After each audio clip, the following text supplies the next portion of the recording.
Halo, Assalamualaikum warahmatullahi wabarakatuh.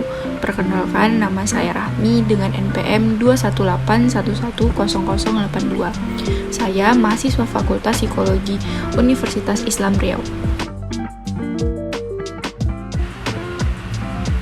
Video ini saya buat untuk memenuhi tugas psikologi kognitif yang diampu oleh Ibu Dr. Raihanatu bin Kobiruzen, MKes. Nah, di sini saya membuat video hubungan hobi dengan psikologi kognitif.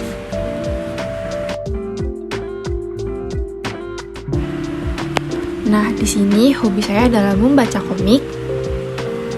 Nah, sebelum itu pasti teman-teman akan bertanya, emang membaca komik ada kaitannya dengan psikologi kognitif ya? Jadi di sini saya akan menjelaskan terlebih dahulu apa itu manfaat membaca komik.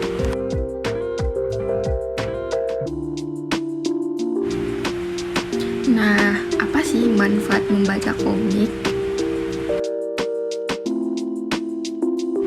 Ternyata membaca komik ada manfaatnya loh. Yang pertama, meningkatkan imajinasi. Yang kedua, meredakan stres. Yang ketiga, mengasah kreativitas. Yang keempat, memperkuat daya ingat. Nah, manfaat yang pertama yaitu meningkatkan imajinasi. Komik biasanya didominasi gambar tokoh yang beragam dan menarik, serta dilengkapi alur cerita yang biasanya nggak lazim. Hal itulah yang membuat komik bisa menambah daya imajinasi. Warna yang ditampilkan pada komik bisa meningkatkan imajinasi dan kreativitas. Manfaat baca komik ini bisa menciptakan imajinasi sehingga kreativitas pun ikut berkembang. Nah, yang kedua, meredakan stres. Kenapa bisa begitu? Karena kalau kamu lagi stres, kamu bisa meredakannya dengan membaca komik. Karena komik memiliki gambar tokoh yang biasanya unik dan lucu.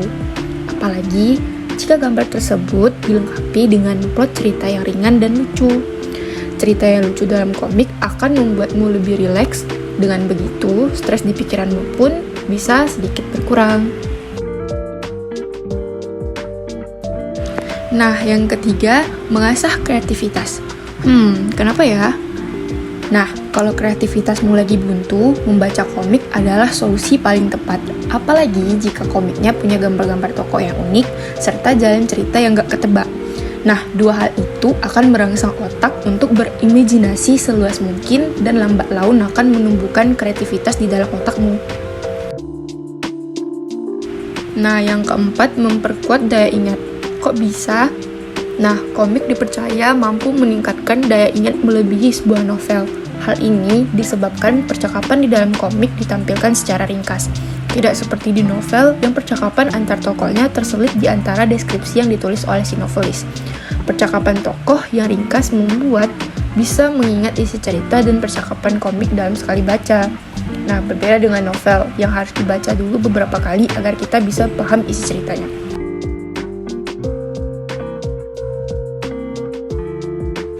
Nah, di sini saya akan membahas hubungan membaca komik dengan psikologi kognitif.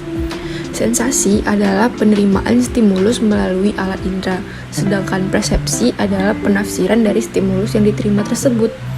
Membaca merupakan aktivitas yang melibatkan sejumlah kerja kognitif termasuk persepsi dan rekognisi. Membaca merupakan aktivitas yang melibatkan proses-proses seperti melihat, memperhatikan, memanggil ingatan tentang kata dan huruf, memahami arti, menyerap dan mengolah isi bacaan, menyimpannya dan bahkan memanggil kembali ingatannya itu untuk suatu keperluan.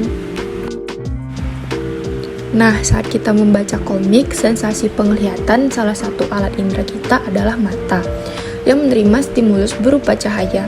Melalui penglihatan seorang manusia bisa mendapatkan sensasi melihat. Mata adalah salah satu instrumen penerima informasi paling mendasar indera penglihatan atau mata.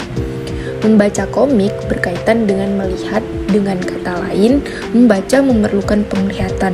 Dalam merasakan sensasi-sensasi melalui panca indera, terdapat proses yang terjadi. Penerimaan stimulus oleh panca indera kita memang tidak berhenti di tahapan menerima saja. melainkan akan dilanjutkan ke otak untuk kemudian diterjemahkan menjadi sebuah arti tertentu. Namun, pada sensasi stimulus yang diterima ini masih belum diberi makna khusus. Nah, proses terjadinya sensasi yaitu berupa penerimaan stimulus, yaitu proses fisik yang terjadi. Di proses ini, stimulus akan diterima oleh alat indera yang bertugas. Misalnya, stimulus berupa penglihatan akan diterima oleh mata. Lalu, proses fisiologis di mana stimulus yang diterima oleh panca indera akan diterima oleh saraf sensoris dan dilanjutkan ke otak. Berikutnya, proses psikologis, yaitu berlangsungnya pemrosesan stimulus di otak yang membuat individu tersebut bisa menyadari apa yang diterima oleh panca inderanya. Nah, sekian penjelasan singkat dari saya. Apabila ada kesalahan, mohon dimaafkan. Lebih dan kurang, saya ucapkan terima kasih. Assalamualaikum warahmatullahi wabarakatuh.